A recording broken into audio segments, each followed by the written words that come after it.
Hi everyone, this is Yurii from ORIL, and today we're going to record another podcast with our amazing guests. And today, guys, we have a pretty cool man who found some time in his very tough schedule to join us and tell us a bit more about his company, about the services that they provide, and basically discuss some simple thing that can be interesting to anyone related to the real estate world. So today, our guest Zach Haptonstall.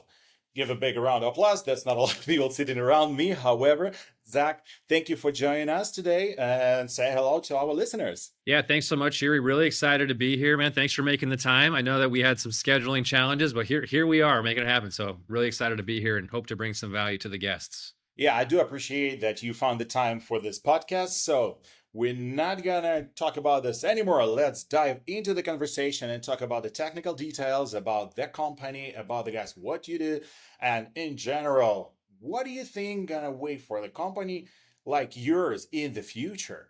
So, however, before we're gonna dive into that conversation, can you please tell us a bit more about the Rise48 Equity? Because what I found, guys, that for the pretty short period of time you've been founded in 2019, and since that time it says that you guys completed over 2.3 billion in total transactions and purchased 54 different assets. You have more than 10,000 units since that time, and for me that looked pretty impressive for the short term. So what makes you so cool, what makes you so different, and what helps you to stand out from the crowd? Yeah, no, thanks so much, Yurii. It's funny that you say it's only been 2019. It feels like it's been like 15 years, honestly. It's just so much has changed. We're constantly grinding. But I think that, some of the biggest, there's obviously a lot involved with that, but I think some of the biggest things are just staying consistent and staying disciplined, not only as an individual with my own personal habits, but as an organization. And we've really stayed laser focused in doing one thing, which is buying existing cash flowing multifamily deals, and it's easy when you get into real estate or in business in general, you start having success and there's a lot of opportunities that will start to arise in different verticals or different channels of the industry. And we've turned down a lot so that we can just kind of stay laser focused. I tell people we're kind of vanilla, honestly, and we're kind of a boring company where we just stick to our bread and butter. We rinse and repeat the same thing over and over. We focus on one deal at a time, and we're looking for very specific parameters of properties that we buy, and we operate them all the same. We execute the same business plan. And when you start to have that consistency, you can kind of build out a blueprint, which then can be expanded to different markets. You hire, good people and kind of build up the staff that way. So I would say that, I made no money, Yurii, the first 3 years. Okay. In the first 3 years, we bought 6 deals, 60 million. Okay. And then the next few years, we bought over 1 billion. Okay. And so you can kind of see where you get to that point of exponential growth because you've kind of laid the foundation and now you're just focused on executing. And so I think that's kind of what's happened with us. That sounds pretty cool. And I learned about your company that you guys have more than 200 of employees. And I just checked, and you guys have like a 5 stars review from all your employees. So I think you focus not just on business, but on keep all your employees on track, make them happy, and basically live in such a good comments regarding your company and the service that you provide. What do you think about that? How do you deal with that? The term culture gets tossed around a lot, right? It's kind of like a buzzword. Oh, you have to have good culture. Well, what does that mean? Honestly, it's a combination of, you have to treat people right. You have to hold them accountable. We have high expectations for professionalism, performance, accountability. But if you are a high performance person, then we're going to pay you very well, and you're going to have, an environment where you like to work with your colleagues, and there's people that we've interviewed or hired that don't fit our culture, and they honestly don't last very long. And so I think that we treat people well. They're compensated well. We have good benefits. And it really starts from top down. And we've seen over the years too, we have almost 300 full-time employees now, is that it only takes one or two people to also, spoil a culture or be a cancer. And we'll cut those cancers out really quickly too. So it's not only all lovey-dovey, we have that component where, people like it. It's also, hey, if you don't perform, you don't meet the expectation, you're not going to be here. Or if you don't treat people the right way, you're not going to be here. And so I think that over time, you start to develop a core team of key players who really develop loyalty. They develop self accountability. I mean, I can tell you when we first started, Yuri, I felt like a very strong obligation to be the first person at the office every day to show the staff I was here. I still come to the office every single day, but now what's happened is because we have really strong leaders and different levels of managers, directors, middle managers, et cetera, they hold each other accountable. And that's kind of the cool thing is that now, the team is really loyal to each other and kind of pushes each other. And so that's been important as well. Okay, thank you for sharing. And yeah, you actually already just mentioned small part of my next question because you guys have like a vertical line of management, and how do you ensure operational efficiency across your vertical integration? So basically, you already mentioned that you have managers at the different levels, and how can you manage them on such a huge range of different like levels in this business? Yeah, it's a great question, Yuri. And so this was all through trial and error, honestly. We did not initially plan on starting our own property management company. Like we thought that we could buy these apartment buildings, slap a third party management company on it. They'll do everything. We just sit back and collect the cash flow. And we realized pretty quickly that these third party companies, and again, this is just our experience. I'm not saying this is the case for everybody, but we had 3 different companies we worked with. None of them were staying on schedule or on budget for these renovations, executing a business plan. If a property wasn't performing the way we liked it and we didn't like that staff member, the leasing agent, the on-site manager, whatever, we didn't have the authority to remove them or fire them or move them somewhere else because it's not our company, right? And so all we can do is complain and hope the third party company listens. So yeah, we really started our property management company out of necessity and with a long-term vision that we want to have full control over operations so that we can truly serve our investors the best way. And so um, it really comes down to staffing ratios and having strong infrastructure. And so once you can kind of get your blueprint down, then it's kind of filling in having the right individual. So, every property, Yuri, will have an on-site property manager, a leasing agent, potentially an assistant manager, an additional leasing agent, depending on the size. And then it'll have anywhere from 1 to 4 maintenance guys, depending on the size. Okay, and so that property manager is in control. They're the supervisor of all the other staff on that property. Well, then you have a regional manager or a regional director. Okay, and for our ratios, a regional director typically has anywhere from 6 to 10 assets that they are overseeing. So all of those on-site property managers are reporting up to the regional director, and they are responsible for their portfolio. And then, depending on if it's Phoenix or Dallas or North Carolina, we'll have either a president of operations or a regional vice president, where the regional directors all report to that individual, and then the president will report to me. And so basically, you have different tiers of managerial supervision, which is really critical, and everybody is responsible, for their direct reports. And I mean, you'll figure out pretty soon if you don't have the right people in key leadership positions, then you either aren't supporting them, their expectations are not clear, or you have the wrong person. You need to replace them. And because if you get the right people, then they will fall in line below them, to get the right people to execute the goal. And so obviously it's easier said than done.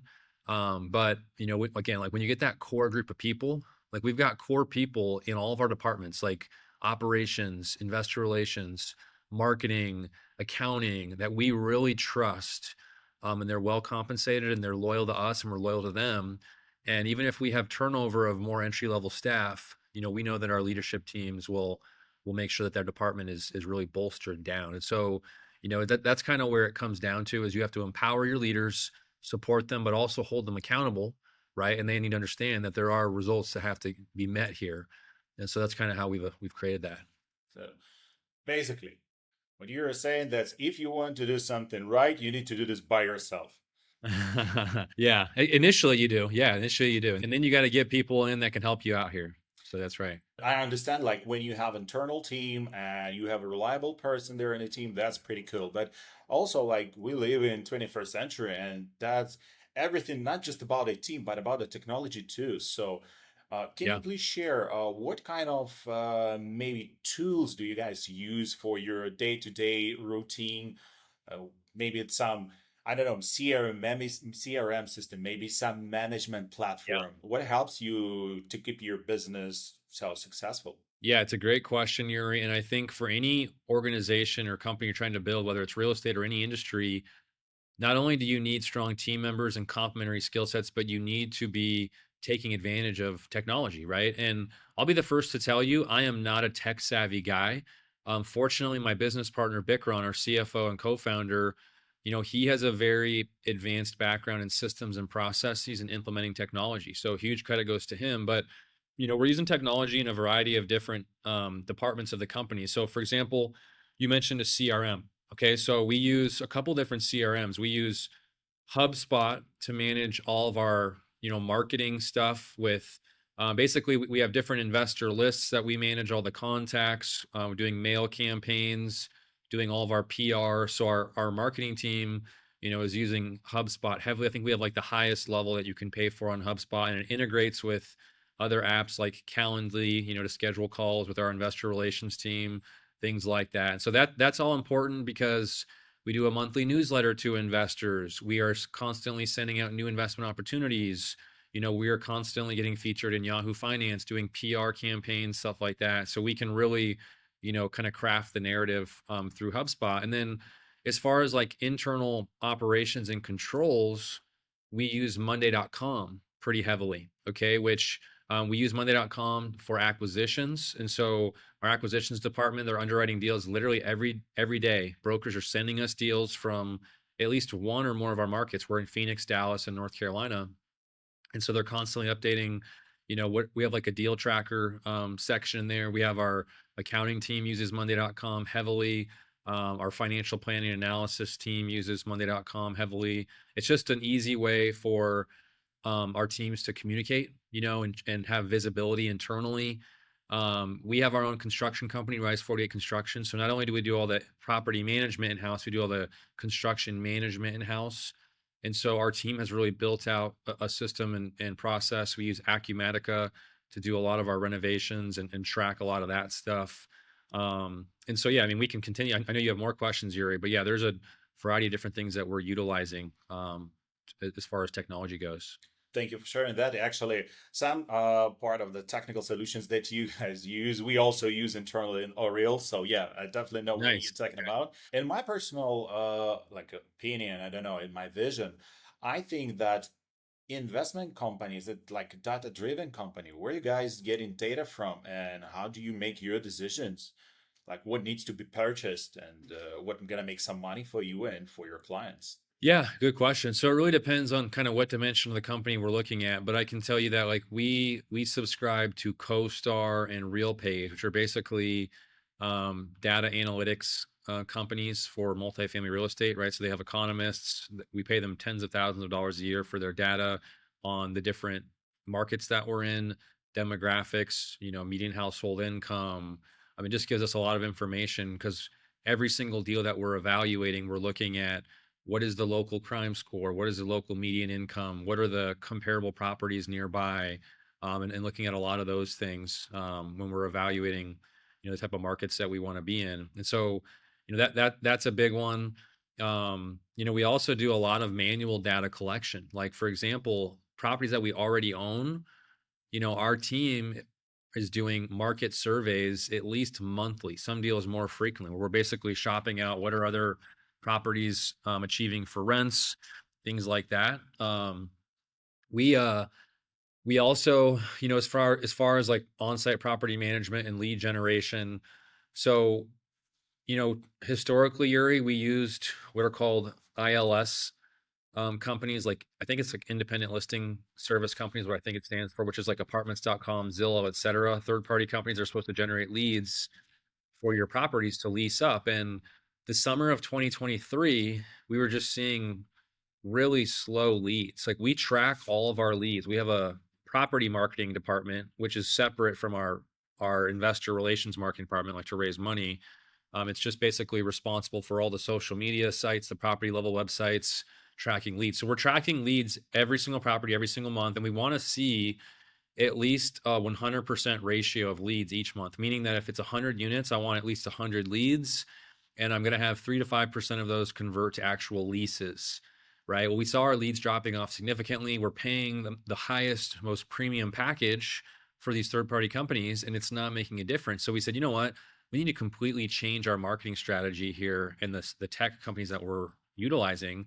And we basically canceled most of those service companies, and we engaged and hired a third party search engine optimization company that also does PPC, pay per click Mhm. marketing and advertising, right? And so we said, instead of me paying apartments.com or other companies to send me leads, I'm just going to start cranking up my Google AdWords and search engines to drive people directly to my property level websites. And so we're utilizing a lot of geofencing, right? Where we can target a lot of the demographics, like within a 1 to 5 mile radius that are around our properties, so that we're getting their attention. And really, and within literally 4 weeks, Yurii, our leads more than doubled. And this was not just market specific. This was in Phoenix and Dallas at the time. Now we're doing it in North Carolina as well. So utilizing, like SEO, PPC to just generate leads directly to our property level websites. Also using Facebook Marketplace. So we do a lot of guerrilla marketing with our on-site staff. We're training all of them how to use Facebook Marketplace in order to advertise and market the units they have available to try to get leases. And we get a lot of people that way because it's more direct to consumer. It's a more of an intimate type of approach to prospective tenants. And so, I mean, I have a couple more things we can talk about, but that kind of gives you an idea of what we've been doing in the marketing front for properties. Thank you. That sounds pretty complex. And you actually even start talking about the marketing strategies. And we attend a lot of conferences all the time. And actually, when we have a discussion there, a lot of people said that nowadays, all this like lists from the companies with leads, they do not work. No, they're mostly BS, honestly, and they're super expensive. So we actually are saving money, spending less money now, getting more than 2x the results. And it was upfront. It was an upfront expenditure because we had to redesign our property websites to really cater to this and just think, most people, what they do is that they'll have some third party company create their property websites. It's very vanilla. We actually hired like web designers to redo our property websites, help to boost SEO, all that good stuff. And this is not like the Rise48 website. This is like every individual property has its own property website. We are tracking the traffic every single month. We are tracking conversions. On-site managers and leasing agents know they're being tracked. And so if they are not converting, they're not going to last long. Okay. So the last couple of years, with all the new supply that has hit the country of new apartments, everybody's fighting for occupancy. And so, what we used to really prioritize and value staff at the on-site level that had strong admin backgrounds, because the sales was easy. I mean, you just get leases in your sleep. So many people were coming in. But now, with inflation going up, interest rates being higher, all the new supply, we really prioritize strong salespeople who can lease units. And so we're tracking all that performance literally weekly, okay, on a property by property basis. And that's been really important for us to kind of see how our property's doing, where are they trending, things like that. That sounds like everything like under your control right now. And I have a question. Like, you mentioned that the first few years, like for 3 years, you didn't make any money, and there was just a 16 million that you guys raised up. And after that, that was like exponential jump. And the question is, what kind of technological gaps did you guys experience at that time when you jumped from here to here? Yeah, it's a great question, Yuri. So it was both technology gaps and human capital gaps of not having enough bandwidth, right? And so when we started, it was Bikron, Robert, myself doing everything. And then Bikron and I, our wives, were also basically full-time employees who were not getting paid anything. My wife was doing all the marketing, and then Bikron's wife, Alice, was doing all of the investor relations, right? So it's kind of like we had 5 full-time people working for free, and we were doing everything you can imagine as far as acquisitions, like talking to brokers, underwriting deals, going through the acquisition process of all the the lender required materials, raising all the money, marketing to investors to raise money, post closing, doing monthly investor relations reports, doing distributions, all the accounting, all the asset management, calls with the lenders, all that stuff. And so the good thing was that because we had literally been doing every little nook and cranny of the company that you can think of, every dimension and department, we knew what it took. And some of us were doing certain things. Like I was raising a lot of the money, doing a lot of managing the relationships, finding the deals, stuff like that. Bikram was heavy with the accounting, the distributions, the investor relations reports, things like that. But it allowed us to then start to scale and start hiring more people. As you start to hire more people, you're like, okay, I have more people to manage. I need them all talking and communicating. We need to implement technology to kind of tie everyone together. And as I buy more properties, I have to do a lot more distributions. I have to do a lot more um, monthly reports to investors. And so, what we started doing actually a few years ago, Yurii, is that we created our own investor portal. Okay. So we've spent over $1 million of our own personal cash. This is not some like BS dashboard. This is a truly built out investor portal. We've had overseas engineers in Ukraine for over 3 years now building out our portal. And we formally launched it earlier this year. It's called Fundamental Portal. And so basically, we tried all the portals you can imagine, demos with them. None of them had the functionality or the customization that we needed for what we knew was most effective to serve the user and the investor. And we've had over 4,000 individual investors. So now basically built out our own portal. So it's like a true tech company. It's separate from Rise48 called fundamentalportal.com. And we have all of our investors on that company or on that portal now. And we also have a lot of third-party operators and fund managers. We have over 100 different fund managers now using our portal. So that's just another example of how, as we continue to grow and scale, it's trial and error. You say, okay, I know that I need to get this result. And because of X, X, and X, I'm not getting the result. How do I get there? I need to hire this person. I need to find this third party tech CRM or something that I can implement, or I need to just create it myself. Right. And so whether it has been literally starting our own property management company, construction company, because we couldn't find good third parties, starting our own portal just because we felt like this is the best way to go long term.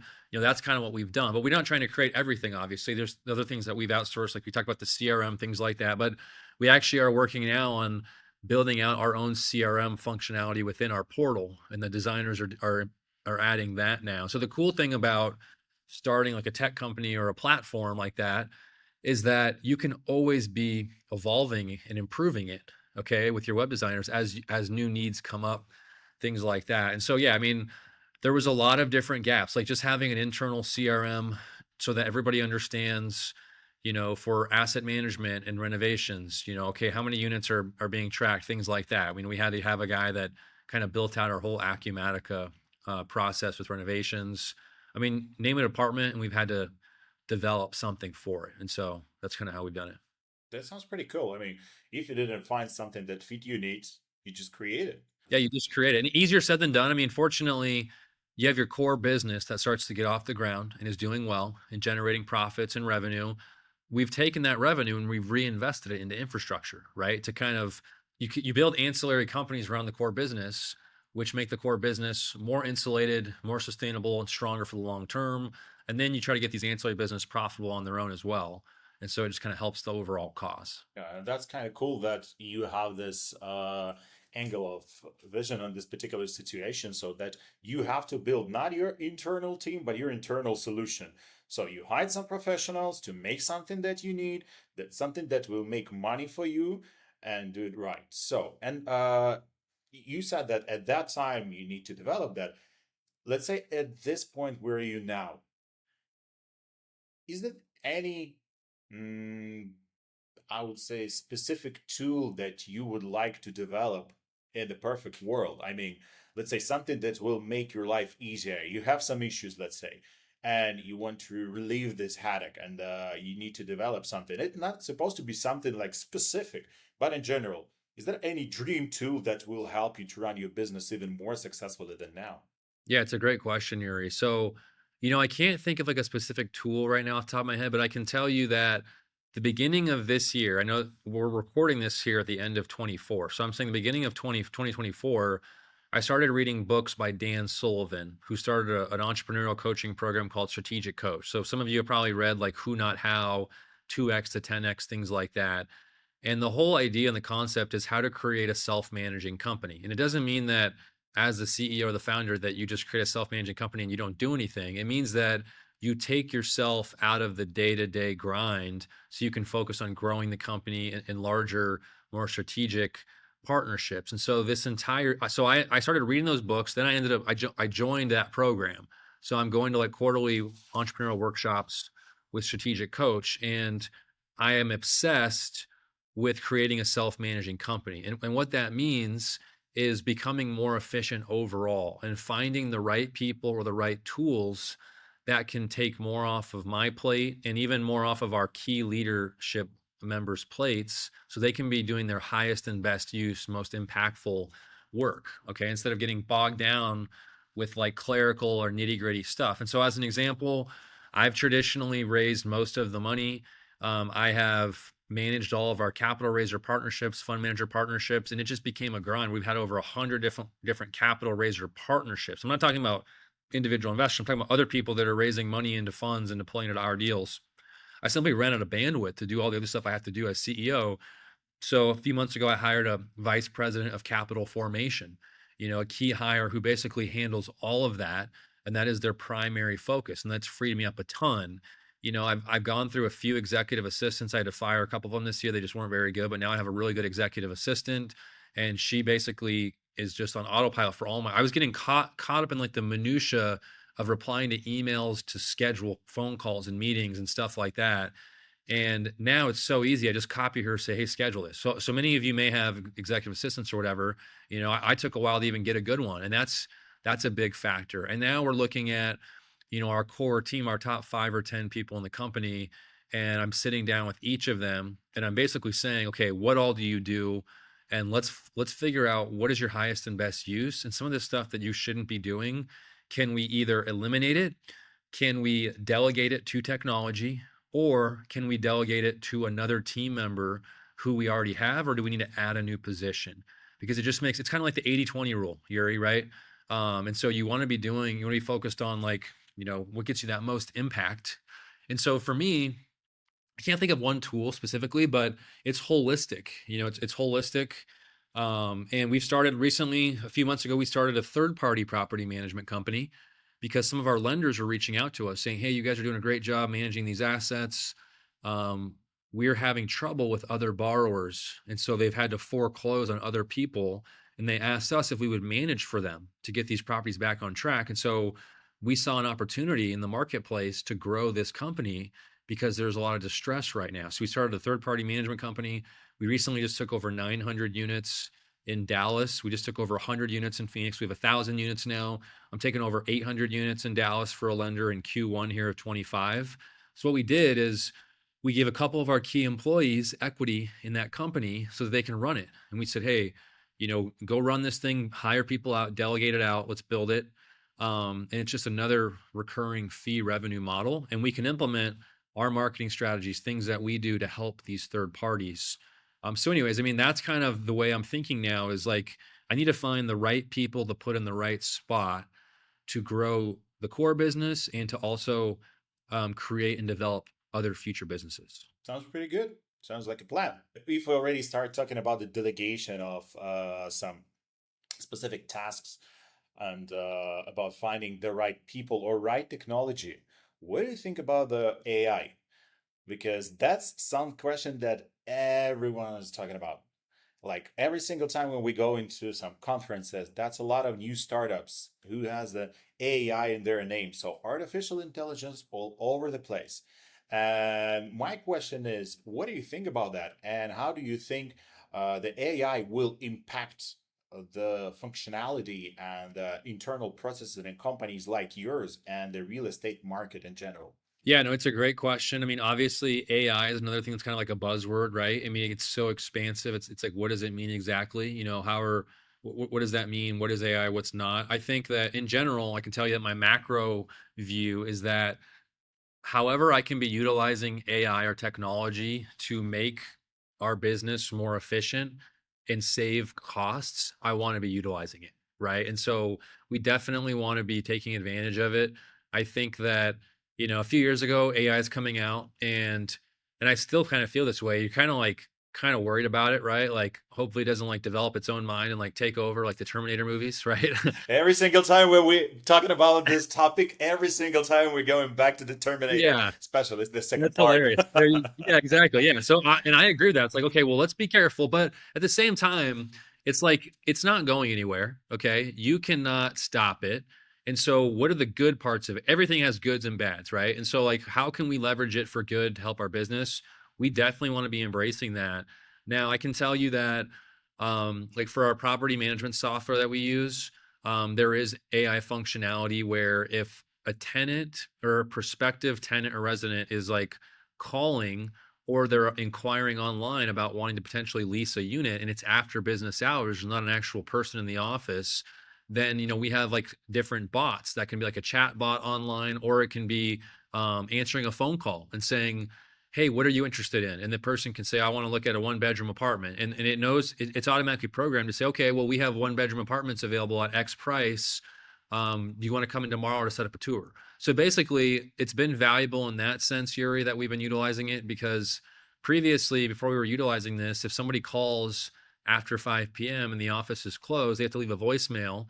And people have such short attention spans, right? And they're hunting for apartments to rent. They might have found something better by the time you get that. But the AI will actually schedule a tour with an actual person so that they can show up the next day, and then a leasing agent kind of close the deal on and do that. I mean, we haven't really utilized this, but there is obviously like technology, and I don't know if it's technically AI, but where basically it can adjust your rents daily to be competitive, like daily pricing with your local market comp set. That can be helpful depending on the market and things like that. And so, I mean, I can tell you that like the deals that we buy are not brand new Class A luxury properties. These are not brand new, sexy deals with brand new amenities. These are workforce housing built in the 1980s or early 2000s. We renovate the interiors to be like a Class A scope, but so we don't always have all the newest technology because our demographic's not going to pay for it, right? But I think that depending on the space that you're in, there's got to be ways that we can utilize AI more effectively. I think that, I don't know if we're doing this. I need to check with my marketing director on this, but I mean, if we can utilize AR more to track leads, traffic, conversion rates, things like that, I mean, that can help too. So the way I see it, Yurii, is that, I mean, this may sound bad to some people. Like when you talk about creating jobs, some people don't like to hear this, but I can tell you as a business owner perspective, and any business owner who actually is focused on a business will tell you this, is that if I can replace low level jobs or clerical duties with AI, or I can enhance and make those optimize those roles, I want to be doing that because it can help. It either saves my overhead, right, which increases profitability, or it optimizes the efficiency I'm getting out of that role, or both. Okay. And so, as a business owner, the goal is to maximize your profits for your shareholders or your stakeholders. Okay. And so that's what we're trying to do. So I think that it would be stupid not to try to utilize AI wherever you can in the space. I think it's fair. A few decades ago, people were not able to, I don't know, use even electricity or something like that. That's the Right. progress, that's technology. And if you can take advantage of that, why not? I mean, somebody can be upset about that, but that's 2024 already, and 2025 is coming. So yeah, and AI, it's a big deal. Somebody underestimate their potential. Somebody, I think, overestimate this potential. Somebody's getting back to Terminator 2 as Yeah. always. Right. But talking about the near future and some potential plans for the near future, what kind of plans or maybe projects do you guys have on your mind for the next year? Because we already come into the holiday season, and that's the time to ask kind of like these questions. Yeah, no, it's a good question, Yuri. And so, yeah, I mean, we're excited to have started that third party management company, and grow that platform. We've been getting a lot of increasing demand from new investors. I think that at the time of this recording, December of 2024, I think we're at the bottom of the real estate market as far as values. And so we'll end this year buying 9 deals, 300 million. We raised about 185 million of equity this year. This was our slowest year in 4 calendar years, but it's gotten a lot stronger in Q4. And so we expanded to Charlotte, North Carolina this year, and we're also in Greensboro, and we're going to be in Raleigh, Durham soon. And so really, we're just focused on trying to find good investment opportunities for our investors in the markets that we're in. We're excited to have expanded to North Carolina. Dallas is a growing market for us. We've purchased over 3,000 units the last couple of years in Dallas. It's likely going to be expanding to Florida at some point in 2025. I spent a full week there in October, meeting all the I live in brokers. Florida. Oh, are you which part of Florida are you in, Yurii? Right now I'm staying in Boynton, which is the West Palm County, Palm Beach Okay. County, and that's about like a 60 miles north from Miami. Okay, perfect. Yeah, we're looking at Tampa and Orlando, so I'll come visit you, Yurii. Next time we're there, we'll do an in-person podcast. But yeah, no, we like the Florida market. I mean, a lot of people don't in the short term don't like the insurance costs, but we actually did the math. We sat down with consultants. If you look at the all-in costs for insurance and property taxes, Tampa and Orlando are actually cheaper than Dallas for all-in property taxes and insurance. And people don't realize that. They think the insurance is so much exponentially higher. But anyways, we're going to expand to Florida at some point, and then just continuing to build out strong infrastructure, really focused on developing internal leaders. I mean, at the time of this recording, tomorrow and the next day, we're doing what's called Culture Index, like a two full day workshop, which is basically it's like a psychological profile that any new employees or existing employees need to take, and it will basically show them their strengths and weaknesses and their tendencies as a human being, so that we can put them in the best position to succeed. And not you don't want to put, the old saying is, you don't want to put the round peg in a square hole, right? That's what 100%. we're trying to do. Yeah. So I'm really focused on, as part of creating this self-managing company, is growth, but also creating more infrastructure, creating stronger leaders, putting people in the right spot. And so I'm utilizing third-party programs like Culture Index to try to do that. And I'm excited about that, because I think what it's going to do is that it's going to show internally who are the people that we have that are going to emerge as leaders to really run the company more so, or have a bigger role in the future as we grow. And do I need to bring in outside people to get to that point? Because our goal is to be massive. Okay. Our goal is to be the largest real estate company in the world. We want to be bigger than Blackstone, and we believe we will. But it's a matter of how do you get there, and how do you do it sustainably. And so that's kind of what we're excited for 2025. Yeah, I actually want to ask, do you guys plan to go nationwide or worldwide? And you already answered that question. So thank you for Yeah. that. Yeah. Worldwide, Yurii, one day. That's right. Sounds good. The world actually is not so big if you think about this way. Yeah. When you stay in your small village and you see just your neighbors, that's the one thing. But when you go higher and you look wider, the perspective changing everything. I agree 100%. I mean, that's how we thought. Like, when we started in Phoenix, we're like, man, I don't want to expand to Phoenix. We went to Dallas, and we're like, this actually wasn't that bad. As long as you stick to the same business plan, the blueprint. Went to North Carolina. It was even easier, because we had kind of we had to learn how to roll out a new market. And so, yeah, as long as you replicate and you stay consistent across the board, scaling can become pretty efficient. And the last question, like, I know that you cover a lot of questions from my side regarding your internal processes, technologies that you use, but if our listeners will decide to learn a bit more about your company, how can they do that? Where they can find you? Yeah, thanks so much, Yurii. So, yeah, you can go to rise48equity.com, and you can set up a call with our investor relations team if you're interested to learn more about, how to invest with us, how to partner with us in whatever capacity that you may be interested in. If you're interested in the online investor portal, you go to fundamentalportal.com, set up a call with us. And so, yeah, that's the best way to get in touch with us. Thank you for sharing that information. And I think I'm done with my question for today. So, Zach, thank you so much for finding the time in your really tough schedule. And you've been saying about your assistant, like, who's taking care of your calls and your meetings. I want to say her thanks a lot for finding the time in your schedule for this call. And let's stay in touch. And I'm pretty happy to have you as a guest. No, thanks so much, Yurii. It was an honor to be on your show. Great job, man. And we'll look forward to talking to you soon. And what I want to say is just have a great holiday season that's coming, and that's going to be cool.